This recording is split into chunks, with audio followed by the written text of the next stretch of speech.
This is Jamie Steinberg with Starry Constellation Magazine. This is such an incredible film, Nick. I have to say the cinematography is outstanding. Those close-up shots and the action shots are just exceptional. How hands-on were you, though, when it came to casting Jonah and Claes? Because they're wonderful in this as well. Hands on in terms of decisions, I guess. Yeah, it was pretty much when you're casting Tell himself, you're casting the center of the movie. So yeah, I was pretty involved in that discussion. And then with Jonah, we met and we just got on really, really well actually in terms of the work. So it was a no-brainer to put them both in the film.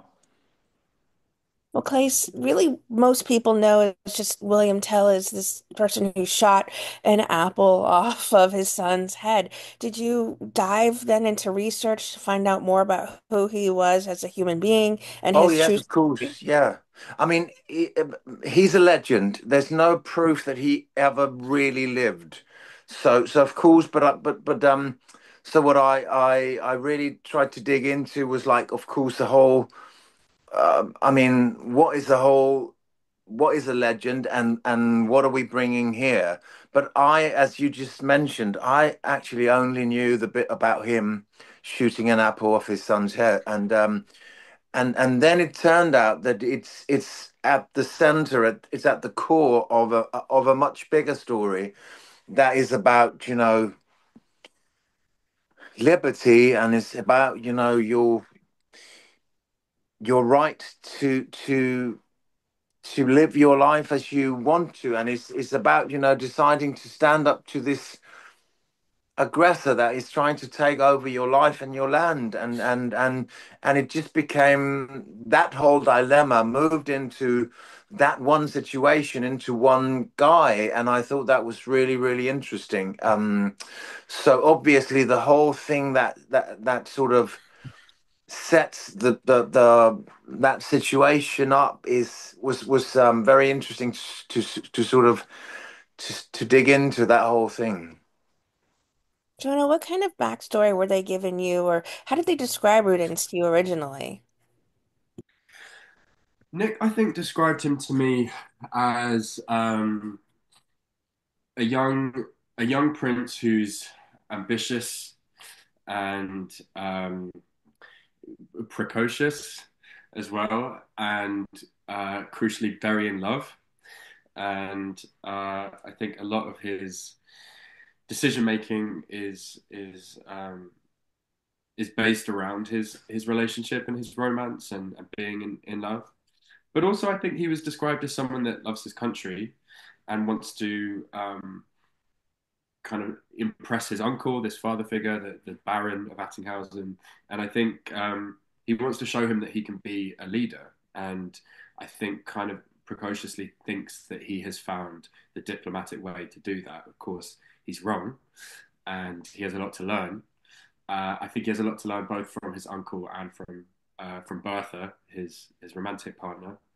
But I think the crucial thing was that this was not a guy who knew everything, and he wasn't fully formed, and he had a journey to go on, and that's always exciting for any character to know that where they finish is very different to where they begin. And he also told me there was going to be uh, a lot of training involved. I remember when I first met him, I was making a show called The Tattooist of Auschwitz. I looked very different. I was very Incredible. And slim. Thank you. And he said, this is going to be a very different kind of role, and you're going to have a very different kind of physicality. And I hope you're up to the challenge. So yeah, he basically pitched it. I pitched myself, and luckily he had me. It wasn't a surefire bet though. He's a tough cookie, Nick, and I had to slightly pull the wool over his eyes and make him think that I could do it. So um, Jonah, it wasn't easy. you work with some exceptional talents. Ben Kingsley, my gosh, I would have been a ball of nerves shooting with him. What was it like for the two of you working together? Yeah. Um, Uh, I mean, yeah, Go, sorry, go go ahead, ahead. Nick. No, you go, Jonah. Go, go. Nick, I'm Oh, sure Nick will be equally as nervous, bringing this icon to light on the screen and highlighting the makeup on his face is just exceptional too. The design, talk about that design as well, please. Well, yeah, I mean, he was like, he look, Ben, is one of those extraordinary actors who obviously I would have, there's very few actors that transcend into that world that Ben Kingsley's in, which is he's probably one of the great icons of the business around. People know of him worldwide from all the extraordinary work he's done over the years. He turned, and this is a turn for him in the sense that he was working with us for a week or so, and he came incredibly prepared.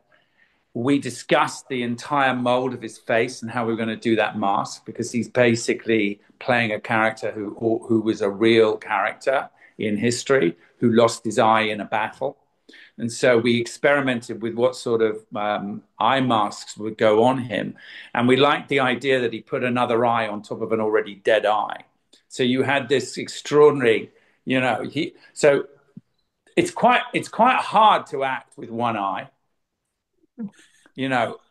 only one good one. It's like taking, it's like taking things when you say to actors, take this away, and now try and make this emotion work. So it's quite hard with one eye, but he did it really beautifully. And he's a very strong, disciplined actor, and I like it. I like an actor who walks on a set, who knows exactly what they want to play with, who understands the collaboration that you're going to go through, and is going to deliver something that is unique. And then in the end, that's all you can ask of any actor in any movie. And that's what he did. Place.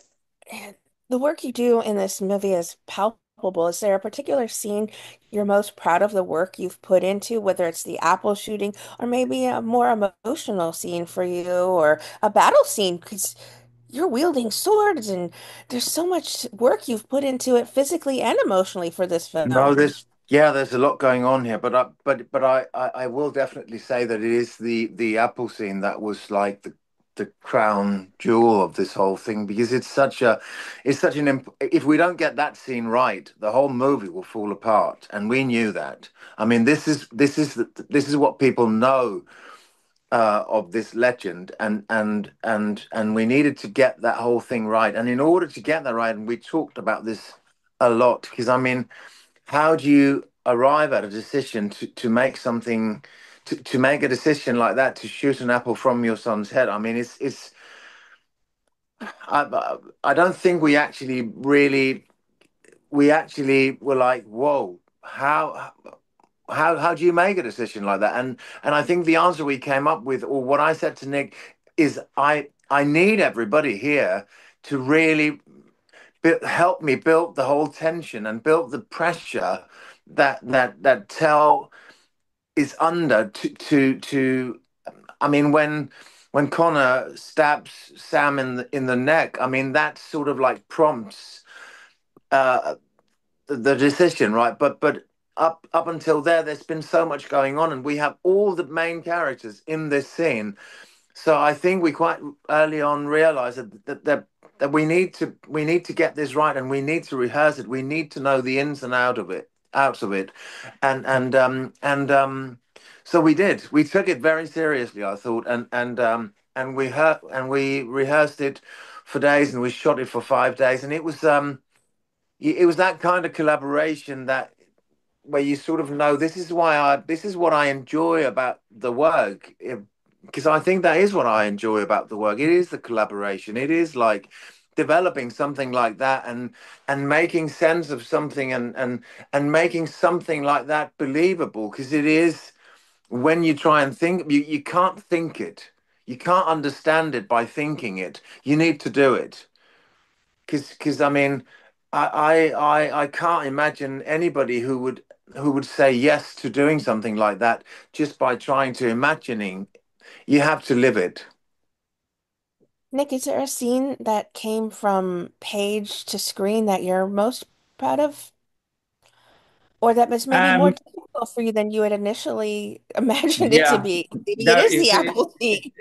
it's a very good question because when you're writing something, when you wear two hats as a director, it's really weird. When you write something, you think, well, it's not my problem how they're going to stage this. I don't care if I write 1,000 men come over a hill and assassinate a village or burn it. It's not my problem. And then suddenly it's your problem, and you think. And sometimes I'd get in the morning, and and Claes knows this because I'd curse the writer. I mean, Christ, why the hell can't this scene be better? What the hell has gone wrong with this scene? And Claes or Jonah, everybody would go, okay, well now. And then sometimes I'd rewrite on the spot. Sometimes I'd rewrite in the rehearsals. The scene that I wrote that you adapted is without question the Apple scene. Is to bring that to life was a huge ambition for me for many years. And I started in theatre. I've been doing this a long time now. Many years ago in my 20s, and I first read that Schiller play nearly 30, 40 years ago, right? And I always thought to myself, wow, I want to stage that moment in history. I want to stage that particular scene because it's so interesting. It's so layered. It's complicated. It's about one man, but it's not about one man. It's about all of those people in that room. And it's about you and I. And it's about what we would do. And it's about how you face authority and how you deal with fascism and how you as an individual can survive all of that. Jonah, is there a favorite scene you put into the film?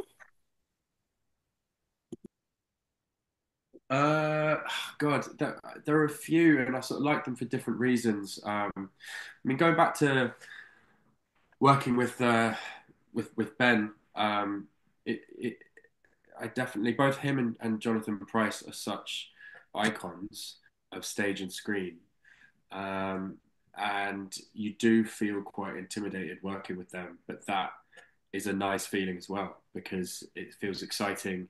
It feels like it's surreal to work with people like that, and being able to go within the script head to head with people like that is just thrilling and sort of something you don't really imagine will ever happen when you're starting out acting. So I loved them. I loved seeing their command of the language and their presence and their charisma. Um, I really liked all my stuff with Ellie as well because she's a fantastic actor. And I'd be remiss to not say just watching Claes generally.